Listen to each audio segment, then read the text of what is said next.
You've probably been sitting there wondering, what is the secret? I'll tell you how I have come to understand it. We all work with one infinite power. We all guide ourselves by exactly the same laws. The natural laws of the universe are so precise that we don't even have any difficulty building spaceships We can send people to the moon, and we can time the landing with the precision of a fraction of a second. I don't care if you're in India, if you're in Australia, New Zealand, Stockholm, or London, or Toronto, or Montreal, or New York. We're all working with one power, one law. It's attraction. The secret is the law of attraction.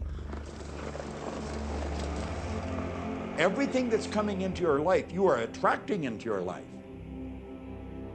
And it's attracted to you by virtue of the images you're holding in your mind. It's what you're thinking. You see, whatever is going on in your mind, you are attracting to you. Now, wise people have always known that. You can go right back to the ancient Babylonians. They've always known this. It's a small, select group of people. Why do you think that 1% of the population earns around 96% of all the money that's being earned? Do you think that's an accident? It's no accident. It's designed that way. They understand something. They understand the secret. And you are being introduced to the secret. The simplest way for me to look at the law of attraction is if I think of myself as a magnet, and I know that a magnet will attract to it. Very basically put, the law of attraction says that like attracts like, but we're really talking at a level of thought. Our job as humans is to hold on to the thoughts of what we want, make it absolute clear in our minds what we want, and from that we start to invoke one of the greatest laws in the universe, and that's the law of attraction. You become what you think about most, but you also attract what you think about most. If you see it in here, you're going to hold it here. And that principle can be summed up in 3 simple words. Thoughts become things.